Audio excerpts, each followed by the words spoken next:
Assalamualaikum warahmatullahi wabarakatuh. Selamat malam para hadirin forum diskusi pada malam ini. Pertama-tama, marilah kita panjatkan puji serta syukur kita pada Tuhan Yang Maha Esa, karena rahmat-Nya lah kita dapat berkumpul di ruang Zoom pada malam ini. Sebelumnya, perkenalkan saya Sayani Ahmad Muafi selaku moderator dan rekan saya Zulfia Indriasti selaku notulen akan memandu forum diskusi pada malam ini. Para hadirin sekalian, pandemi telah kita rasakan selama kurun waktu 2 tahun ini. Walaupun gejalanya semakin mereda, namun dampaknya masih terasa terlebih dalam dunia pendidikan.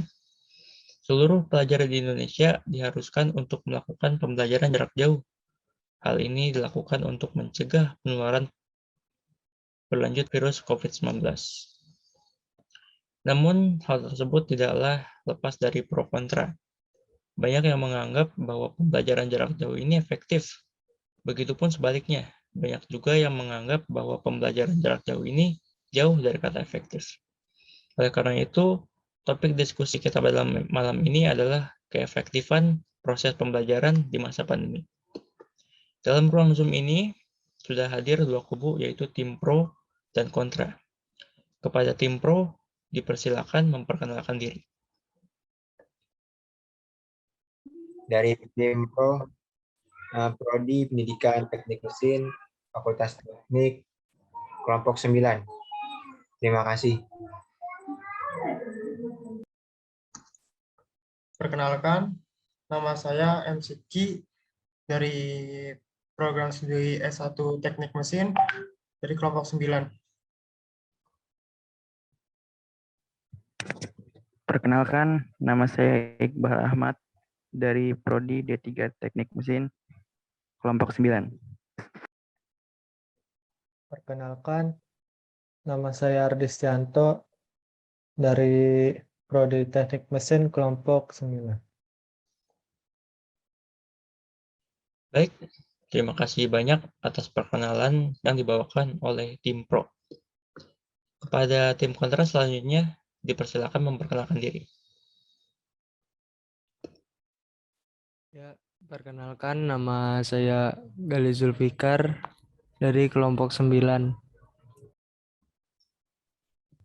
Perkenalkan, nama saya Bara Yugit dari Prodi Pendidikan Teknik Mesin dari kelompok 9. Perkenalkan, nama saya Herdi Priyamitra dari Pendidikan Teknik Mesin, kelompok 9. Baik, terima kasih banyak atas perkenalan yang dibawakan oleh tim kontra. Selanjutnya, kita akan memasuki sesi pertama. Di sesi pertama ini, tiap-tiap tim memberikan pernyataan mengenai topik yang dibahas. Pernyataan bisa berupa alasan dari persetujuan atau pertidaksetujuan, tergantung pada tim, mengenai topik yang dibahas. Pemberian pernyataan dimulai dari tim pro. Waktu yang diberikan adalah 2 menit untuk setiap tim.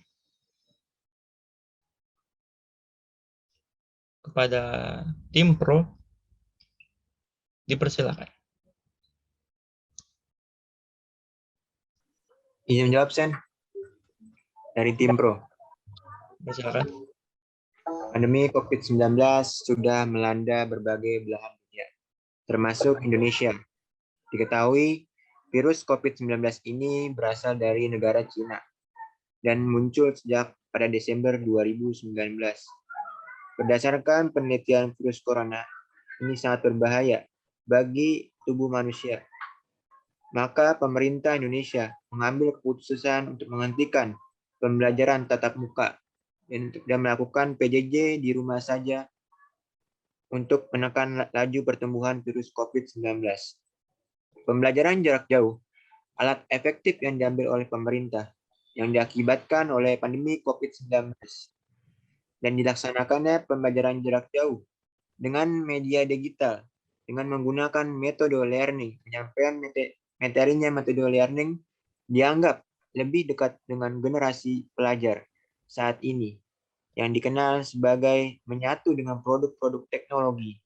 Hal ini merupakan salah satu bentuk digitalisasi dalam dunia pendidikan yang memiliki banyak sekali manfaatnya. Dan manfaat dari online learning sendiri itu yang pertama adalah lebih praktis dan lebih fleksibel. Kemudian pendekatan yaitu pendekatan lebih sesuai pengalaman belajar yang menyenangkan. Kemudian lebih personal, selanjutnya itu lebih hemat waktu dan biaya pun mudah dikomendasikan, terus lebih ramah lingkungan dan sebagai alternatif sebagai social distancing. Dipercepat Terima ya, kasih. Oke, baik.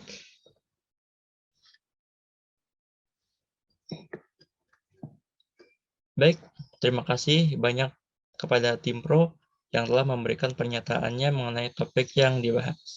Selanjutnya, kita dengarkan pernyataan mengenai topik yang dibahas dari tim kontra. Kepada tim kontra, dipersilakan. Oke. Seperti yang telah kita ketahui, sejak pandemi COVID di Indonesia, proses pembelajaran yang awalnya tatap muka, kini telah diganti menjadi pembelajaran jarak jauh, atau yang biasa disebut dengan e-learning. Namun, selama ini, pembelajaran e-learning ini tidak seefektif pembelajaran tatap muka, mengingat tingkat pemahaman terhadap teknologi di setiap daerah masih belum merata. Akibatnya, masih banyak peserta didik yang tidak mampu mengakses atau mengoperasikan platform e-learning, karena program-program tersebut sangat asing bagi mereka yang belum pernah menggunakan sebelumnya. Dan lebih parahnya lagi, masih banyak peserta didik yang belum memiliki gadget yang memadai untuk mengikuti pembelajaran berbasis e-learning ini. Nah, kurangnya pengetahuan mengenai platform-platform yang menunjang pembelajaran akan berakibat buruk bagi peserta. Contohnya itu, peserta didik akan bermalas-malasan, merasa jenuh karena mereka tidak mengalami interaksi dengan gurunya atau pengajarnya. Oleh karena itu, kegiatan pembelajaran berbasis e-learning ini masih kurang efektif dibanding pembelajaran tatap muka. Sudah, terima kasih. Masih tersisa 1 menit lagi. Apakah ingin ditambahkan?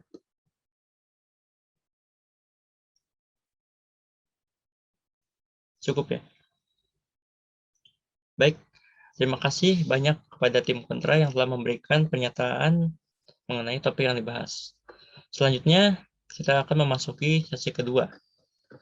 Di sesi kedua ini, tiap-tiap tim bisa menanggapi, menyanggah, maupun bertanya mengenai pernyataan yang telah diutarakan pada sesi pertama. Tiap tim juga saling menanggapi tanggapan, sanggahan, maupun pernyataan dari tim lawan. Dan pertanyaan masih. Waktu untuk sesi ini adalah 8 menit, dihitung ketika tiap pembicara berbicara. Tiap pembicara dapat menyatakan argumen dan diberi waktu 2 menit.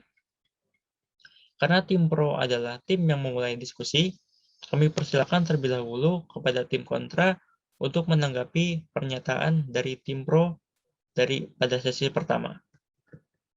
Kepada tim kontra, dipersilakan untuk menanggapi pernyataan dari tim pro.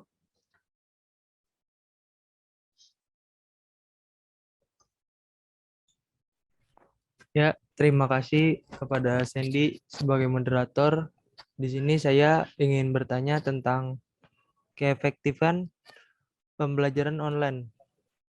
Yang seperti kita tahu, yang telah dijelaskan oleh Herdi, teman saya, di sini kan pembelajaran online ini masih kurangnya info atau kurangnya pengetahuan tentang teknologi. Nah, bagaimana solusinya pemerintah menanggapi hal itu? Terima kasih. Baik, terima kasih pada tim kontra atas tanggapannya. Selanjutnya tim pro dipersilakan untuk menanggapi pertanyaan dari tim kontra. Pernyataan dari tim kontra pada sesi pertama terlebih dahulu. Pada tim pro dipersilakan untuk menanggapi pernyataan dari tim kontra.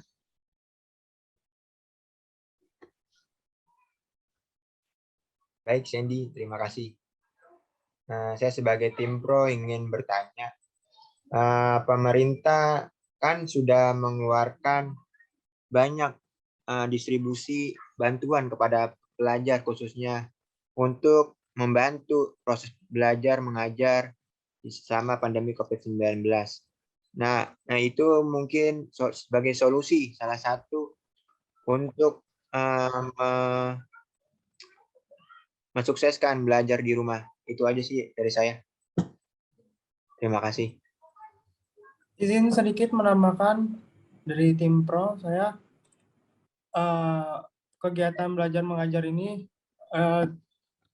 melalui daring, kurangnya pengetahuan dalam sosial teknologi ya, khususnya itu bukan soal tentang pemerintah saja. Jadi kita di sini semuanya, peran teman, peran keluarga, peran guru, dosen, semuanya harus terlibat.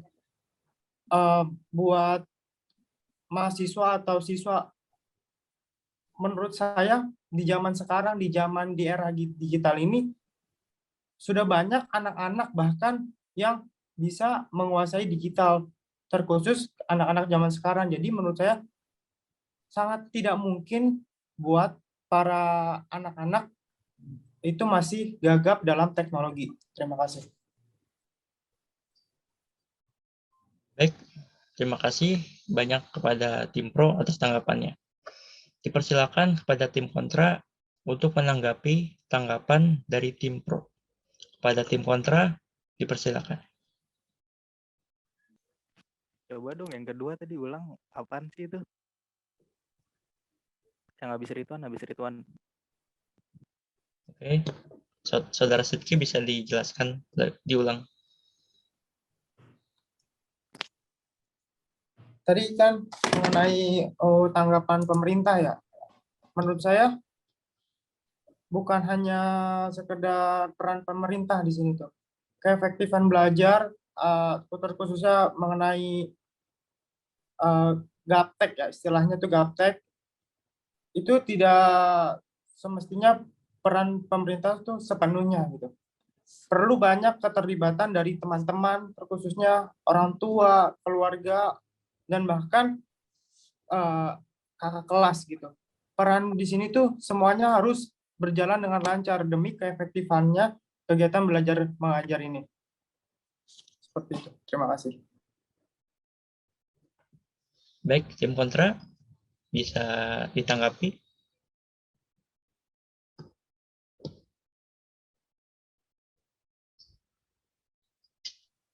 Ya, tadi kan katanya semuanya harus berperan ya. Tapi kalau di daerah-daerah kayak yang lebih di pedalaman gitu, yang kurang inilah aktif teknologinya. Nah itu gimana cara biar tetap pembelajarannya itu nggak terganggu? Kan mereka kurang dalam hal teknologi. Nah gimana cara ngatasinnya? Ya, baik. Saya izin menjawab lagi. Nah, di sini pentingnya peran orang tua. Peran orang tua dan diri sendiri pun juga harus berperan. Di dalam situasi ini, apalagi di era pandemi seperti ini, apakah mungkin? Pertanyaannya, apakah mungkin pembelajaran tatap muka itu berlangsung? Mungkin. Tapi akan banyak dampak dari sebuah sistem tatap muka itu. Jadi menurut saya, keefektifan belajar saat pandemi ini semua tuh harus terlibat gitu. Baik orang tua, bahkan sampai diri sendiri pun harus terlibat. Bagaimana kita bisa survive dalam era pandemi seperti ini, terkhususnya dalam kegiatan pembelajaran ini. Baik, terima kasih banyak atas tanggapannya dari tim Pro. Pada tim kontra, apakah ada yang ingin ditanggapi?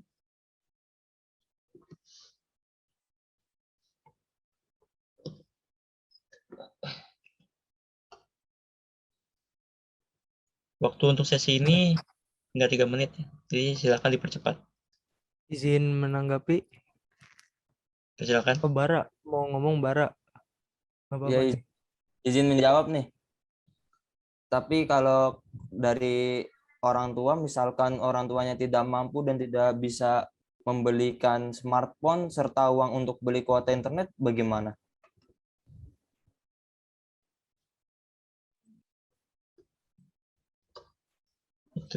Untuk Bisa jawab, Sandy. Oke, silakan. Tadi dibilang tidak mempunyai smartphone. Nah, itu kembali lagi kepada sekolah dan guru. Harusnya guru dan sekolah sudah menyediakan dan berpartisipasi, khususnya bagi anak yang kurang mampu, khususnya di pedalaman. Gitu, Sen. Terima kasih. Izin menjawab juga, kita tahu bahwa pemerintah juga mengeluarkan dana yang sangat besar untuk pendidikan, khususnya mendistribusikan seperti pulsa dan kuota tambahan untuk belajar.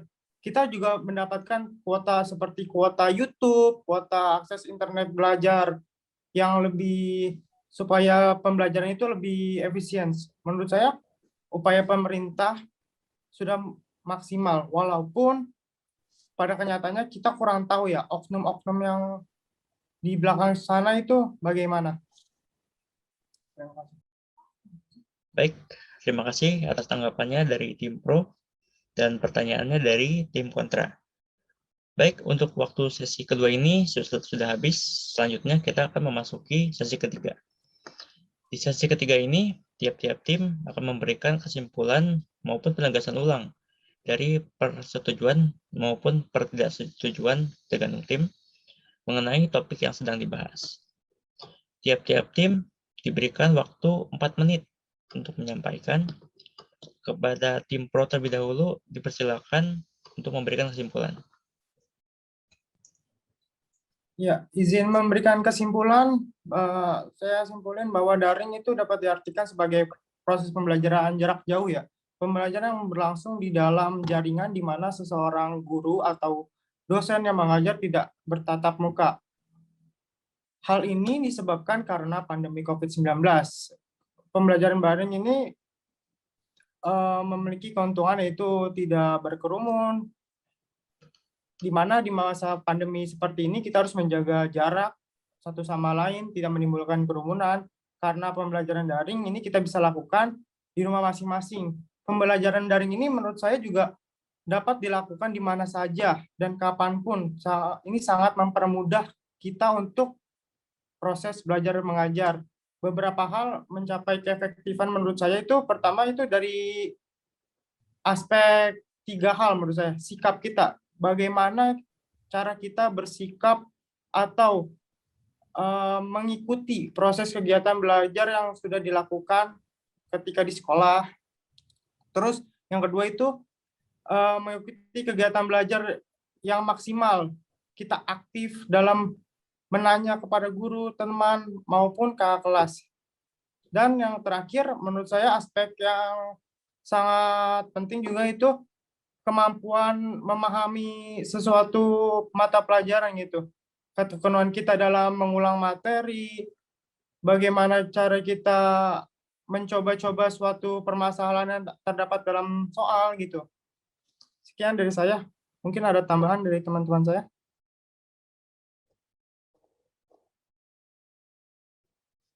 Silakan, boleh ditambahkan dari rekan-rekannya. Untuk tim pro.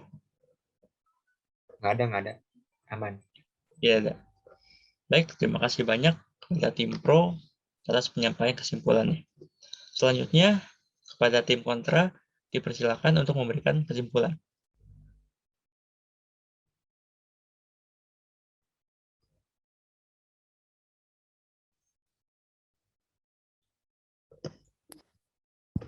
Ya, izin menjawab ya. Menurut saya, keefektifan dalam pembelajaran online ini masih cukup jauh dari kata efektif. Karena menurut yang saya lihat, ya nilai-nilai dari anak-anak murid semuanya itu terlihat rendah. Dan untuk pembelajaran praktik seperti kita, mahasiswa teknik mesin, itu kan butuh pembelajaran offline ya. Kita harus bertatap muka. Nah, itu lebih baik itu universitas atau sekolah-sekolah itu mengadakan adanya tatap muka. Ya, mungkin itu aja dari saya. Mungkin ada tambahan lain dari teman-teman saya. Terima kasih. Pada tim Izin kontra, menambahkan. baik. Silakan. Seperti yang tadi udah disebutin ya, pembelajaran daring itu masih banyak kendalanya kan. Kayak yang tadi tentang nggak punya gadgetnya. Terus ada juga masalah kendala jaringan. Nah, di sini itu kayak nggak semua tenaga pengajar itu bisa memahami tentang masalah jaringan kan. Kayak ada yang nggak ngerti tentang jaringan. Jadi kalau misalkan masalah jaringannya itu resiko sendiri gitu. Ya jadi belum kayak nggak adil lah bagi orang-orang yang jaringannya buruk, mengingat juga nggak dapat bantuan dari pemerintah kan. Udah segitu aja cukup. Baik, terima kasih pada tim kontra atas penyampaiannya.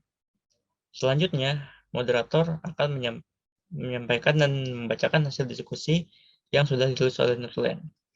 Kepada Nutulen, dipersilakan untuk mengirimkan hasil dari diskusi ke WA saya. Baik, saya akan melanjutkan dan membacakan hasil diskusi yang sudah ditulis oleh Nutulen. Pembelajaran jarak jauh atau pembelajaran tatap muka menimbulkan dampak positif dan negatifnya sendiri. Selama pembelajaran jarak jauh, pemerintah, murid, keluarga, dan guru telah berusaha maksimal untuk tetap menjalankan pembelajaran dengan baik.